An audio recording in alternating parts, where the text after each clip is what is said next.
stick that needle in his arm. You've given me hope. I can't do this on my own anymore. I want to be home. Wow. That's a film called Clemency. Friday, December 27th is when it's out. We have two of the stars here with us right now. DB, you want to do the honors? Well, with one of them, it's the holiday season, and one of my favorite holiday movies in the world to watch is Scrooge, which he starred in with Bill Murray, which is, in my opinion, one of the great Christmas classics. So I loved her from that. I loved her in one of her starting films that pretty much got her big break, Remember My Name, because I ran into Jeff Goldblum the other day. Wow. Yeah. Yes, that was my first film. People don't know that. But, and of course, a lot of people here always know that Sway in the Morning was a part of Luke Cage, and we co-starred with her. But they also don't know, or maybe not be aware of, that she was in more than just one Marvel project. She was in Black Panther, the TV series before it actually premiered as a film back in 2010, and you were also in Captain America Civil War. So you have many Marvel credits to your name, which is a very commendable thing. And then we also have another actor here who started with, I think everybody got familiar with him when he was a part of Straight Outta Compton. Straight Outta Compton! That entire cast has gone on to do some incredible things, and it was great to see so many people part of one great film all go off and be successful individually. And I think I heard you saying we had Kevin Bacon here, who was part of City on a Hill and spoke well about him, and now he's a part of this film, which is incredible. I watched it the other day, so I just have to say Aldis Hodge and Alfre Woodard are here. Yes. Thanks, man. Thank you, brother. Yes, indeed. Welcome back to the show. We've had these moments more than once. This film, Clemency, you play a warden, Bernadine Williams, who is conflicted with her role, her job, as a warden. As a warden, you got to oversee death row executions. And one of them that you had in your history was botched up. And so it made your character really, uneasy about what the job was she had to do. Watching you play it, I'm a part of a program called TLM, The Last Mile, where we go into prison systems in real life, and we created a coding program, and we're teaching people who are behind bars how to code. Wow. And the recidivism rate is 0%. Nobody's going back to jail because they developed this asset. But when I'm in these prisons, I feel like I'm institutionalized as well, and I'm sure the COs and the wardens who work in these prisons feel the same way. Playing a warden, being on set every day, learning this dialogue, and then going into this role, how much did that affect you outside of, being on the set when you went home, when you went to your everyday life? Did you leave that on the set? I can because I don't work emotionally with my own life. Okay. I think the circumstances should be enough to take you wherever you need to go, whether it's a tragedy, a drama, a comedy, or a thriller. Mm-hmm. So the script, it has to be there. And your own empathy as a human being takes you where you need to go, but you drop it when you wash your face, you take off your clothes. However, I did a prison tour with Chinonye Chukwuand, our filmmaker, in the Ohio prisons, and we went to a women's medium, men's medium, maximum, and the row. And when I walked away from there, talking to, and it's right, you're incarcerated because you go inside every day, and everybody is held. It's a world unto itself. And the warden's job is always to keep the protocol, keep the order. Mm-hmm. As Bernadine says, I have to keep everybody safe in here. Mm-hmm. And so for me, it was finding a way to look out of her eyes to tell this story, because my own personal journey has been as a person who is anti-death penalty, and working to when I actually got active when they killed Stanley Tookie Williams in California. And so, but that's not my job as an actor to bring that in it. It's to tell a story so truthfully, and somebody's got to be Mariah. Somebody's got to be Bernadine. So they're human beings too. Let's see the world how they look out of their eyes. And when I left there, I spoke to 4 wardens, women, 8 women wardens in the state of Ohio. 5 of them are sisters. I talked to the director of corrections there, and the man who has probably put more people through the process than anybody in the world, who became an anti-death penalty campaigner. He choreographed our 2 executions. Okay. But when I came out of the visit in prison, that's when for a month I couldn't stop spontaneously weeping. And I think I was weeping other people's tears because everybody, the incarcerators can't weep or can't yell or can't scream. And the incarcerated can't weep or yell or scream because then you locked down or you're preyed upon. So it was the most controlled horror I've ever experienced. Wow, controlled horror. Wow, I can relate to that. You play a death row inmate. Yeah. Anthony Woods, and I was curious to who's just hoping for a stay of execution. He claims his innocence. We've seen that in the Rodney Reed, this recent case of Rodney Reed, and people have been bringing awareness to that process. I won't say what happened to your character ultimately. But what did you pull from? Did you actually watch? Do you got to watch executions? Do you got to? Where did you pull from? I actually went to go visit San Quentin. Okay. And what I was able to pull from was being able to check out how the men who were condemned to death row, they were treated so much differently than the other inmates. Prison in itself is polarizing by all intents and purposes. I mean, what you were talking about with your program TLM, and you talking about having a 0% recidivism rate, that's real rehabilitation. You know what I'm saying? Because you as a citizen, a civilian, are privately going in there saying, I see the work that needs to be done that's not getting done, right? When you go in there, you're wondering, is rehabilitation actually a part of the goal? Yeah. Is it actually what they're trying to pour into these men, or is it about keeping people locked in cages and then treating them like animals, less than humane?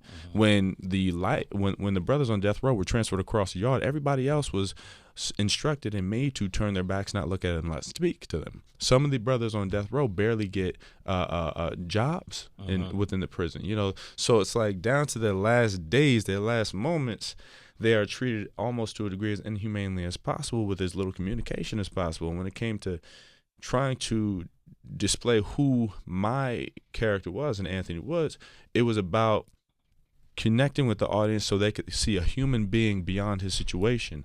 The point of it was to see a man and see if you could see yourself in him and see some semblance of familiarity, so that you don't judge based off of his situation, but you can actually rationalize and sort of connect. That was my challenge. So as an actor, that was my ambition, and to a degree part of my excitement, because I wanted people to see that. So I pulled from a place of excitement but at the same time I understood the weight of responsibility going around for what this character could represent, because he'd been in prison at this point for 15 years fighting for clemency, and whether he gets it or not, we're going to take you through that journey.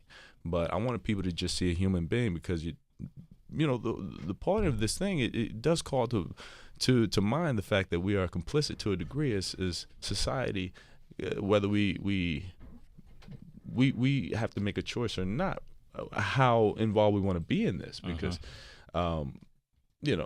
this is where the tax dollars do go.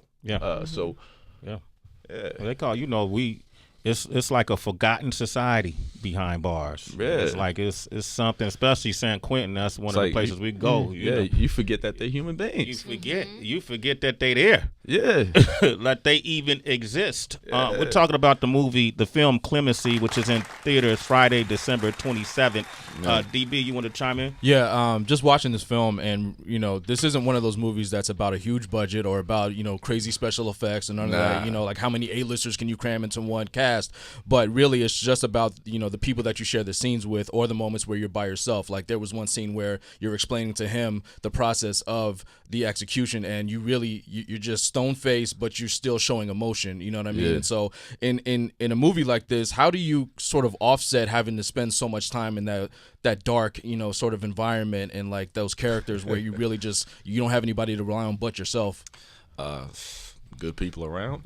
A lot of hugs. So, yeah, look, our filmmaker, so Chinonye, she has a really fantastic sort of infectious energy. She just brings a light and, hey, how you doing? Let's get it, you know what I mean? And then you have great crew who's coming to it with full passion, full hearts, and then you have, great actors on set, and then we sitting there, we know what we want to do, and we're feeding off of each other, we're celebrating each other. So honestly, for me, my experience at set was intense. It wasn't tumultuous, any of that. It was us in our element trying to live up to the potential of our purpose with what we're doing. But, we also know the potential of this to speak louder when it comes to not just being art, but being an effective tool.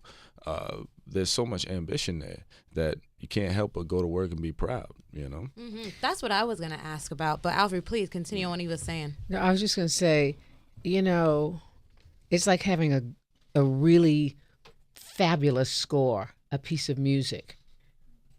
And if you are a musician, if you respect your instrument, that's what you want to play. You want the hardest piece of music. You want the difficult piece because it needs somebody to communicate that. So that's when the opportunity, when the material is there, that's your put me in, coach. I'll do it. I'll go there. Yeah, you want the Scheherazade solo. Okay. All right, you want that? All right. After doing a film like this that reflects so many of, the ugliest parts of our system, do you guys find that now you want to be active beyond an artist when it comes to this type of work? I was drawn to this work because it occasionally you have that sweet spot that your politics or your social consciousness or your spirituality coincides with what you're asked to do as an artist. That's a sweet spot. Yeah, yeah. I think we were drawn to it because of our current activism. Right.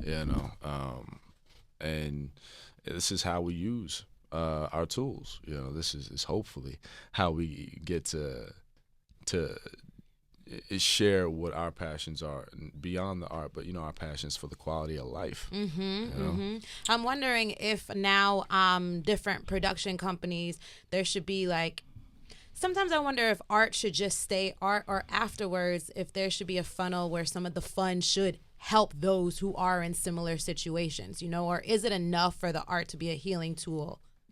It is, because that the role of the artist, whether you're painting, whether you're blowing, whether you're acting or storytelling, is that we keep the lore. We're the modern day griots. We keep the lore of the tribe.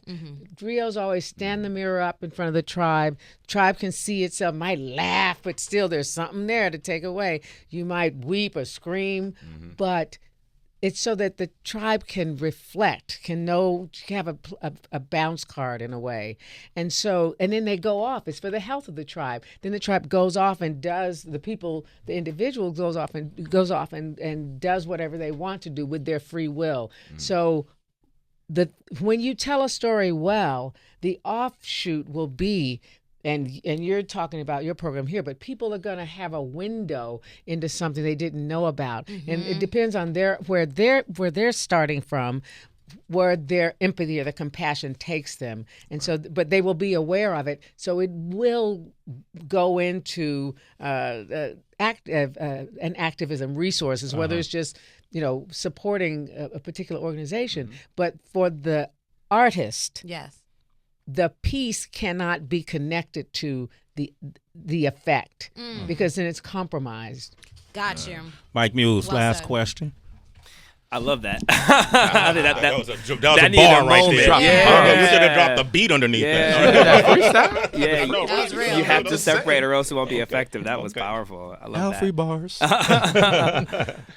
Unfortunately, the timing of this is unfortunately perfect. And I say unfortunately intentionally because of the recent death row case that's happening in Texas. Right, and we often forget about death row initiative, death row causes until it's time to think about death row and death row initiative causes. What do you hope that this film would moderate? What type of discourse are you hoping that this film would do in conversation with what is happening currently? I'm thinking about Texas right now. Well, you know, this film, when a film is paced the way ours is paced, when it's thoughtful, they like to say, oh, it's got that European pacing, like Americans are like hyper, and you got to keep cutting. Every time somebody speaks, you cut to their face. And so they would tend to play at the landmarks around, or the Lemleys, or that sort of thing. But my hope for this film is that it's right next to the food court at the mall, so that everybody can just like stop their shopping, go in there, come out, sit back down. I'm not going to even say a place because it'll give them advertisement. But and to talk about it. So right now, the majority of Americans do not want the death penalty. We finally crossed into that. I think something like this, bless you, that actually doesn't say yay or nay, but it trusts you enough to say, here's the reality, here's the truth. You know, these people suffer PTSD rates commiserate with people that are deployed 5 and 6 times. That should, I think, drive those numbers up. In those states where they're still frying people and injecting them, the will of those people, I think, are going to be affected because they tend to be states that really proclaim themselves Christians. And so at some point, you got to ask the what would Jesus do question. And I think that's something that's going to move us forward right there. But we just have to stay active because right now, that guy in the White House, he's put somebody in place that wants to start federal executions again. You know, everything about this period has been to drive us back to an unthinking, barbaric state. So that's why we have to make that change, definitely. But I think everybody, if you live in the United States, it doesn't matter whether your state is putting people to death right then. If it's in the air, it is a soul stain on all of us, and we can't live that way anymore. Any way that we can live healthy, drinking contaminated water. So you have to, it's got to be personal enough that you got to stand up, whatever that means. I'm not saying you need to go out in front of the prison hollering. You can do that if you want to, but you can't be saying people prayers for this, prayers for that. Your prayers are dead as long as you are ritualistically killing people. Prayers don't work unless you do.